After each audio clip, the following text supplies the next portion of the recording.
Okay, this is Shania Smith reflecting on my leading video for my principal certification.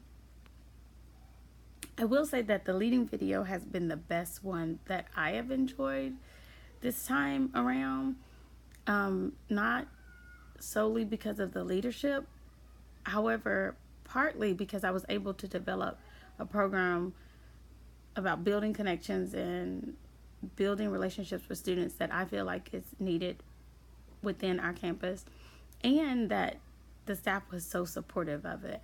I wish I would have had more participants, but I really just wanted to focus and hone in on particular staff members. So it almost was like a focus group.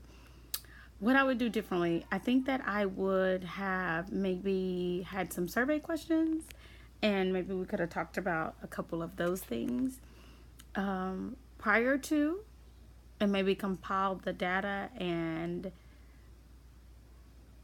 we could have talked about that at the meeting and disaggregated the data and got their input. And I really wanted a student perception piece.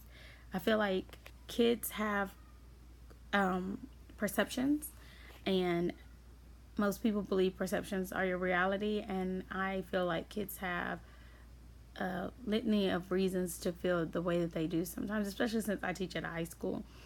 And I'm an ESL teacher and the International Club sponsor. So all of that lends itself to being open to different and varying perceptions.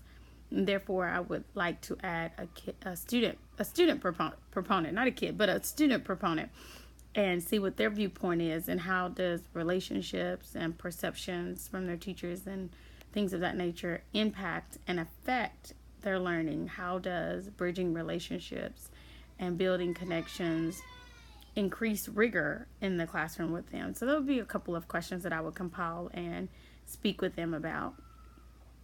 The feedback in regards to the people that I presented the information to was great. They really didn't have anything bad to say. And it's so crazy because you get a little nervous with your peers. I mean, students, that's my jam. That's what I do.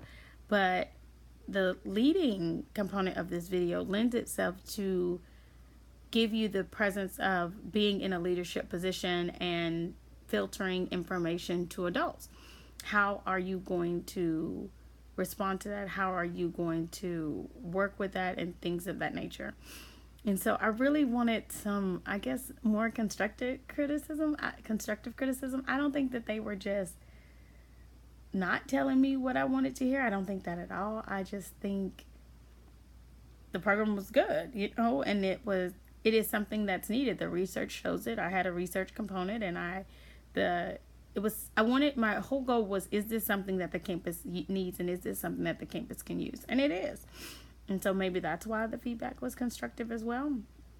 I also valued their input. Many of the teachers felt like they were at a professional development just as good as what the district puts on. And so that made me feel good, that I was actually doing something effective and essential, and that related and correlated to their subject group. Another interesting factor is with building connections and building relationships, there's so much information out there. So I really had to hone in on what I wanted to focus on, and not necessarily add in everything, because some things underneath the umbrella can be connected. So I only picked 3 things to focus on. However, I could have focused on 10. But I want it to be 3 short, quick snippets that they could start out and work with. Because if you overload your staff, then they're not going to be successful at all of those things. I would rather them master 3 things, and then we see where those 3 things can go. All in all, as stated before, the leading video, this has been my favorite one. I didn't feel pressured, and I felt like it was instrumental to being a future instructional leader.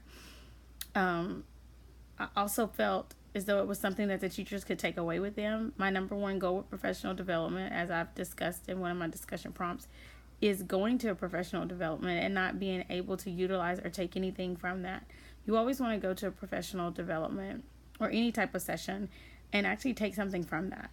And whether that makes you more that increases your pedagogy practice, your instructional skill set, or you are just able to grow professionally, build your PLN. Those things are imperative for me. Those are the things that I strive on my interpersonal resume, not necessarily the one on paper, but the things that the items and the elements that I want to instill and continually put into my toolbox.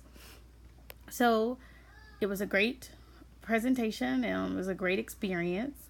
It is definitely key to this program to keep the leading video. Participating video was okay as well. Observing, it's just got a different perspective. I feel like the leading video lends itself more to instructional leadership, and i.e. that's why the leading video is in the instructional leadership class. I can get the correlation. I feel like this video lends itself to the material that we've covered as well, because I was thinking, this is my 5th course, and so I was thinking about being culturally competent. I was thinking about legalities from school law. I was thinking about leading the teachers and having trust and respect, and all of those things that I've learned from all of my previous 4 classes.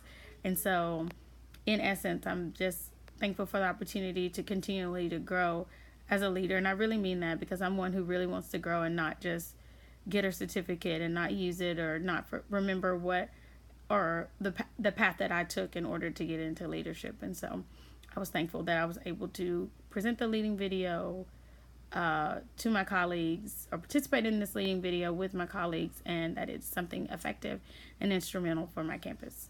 Thank you so much.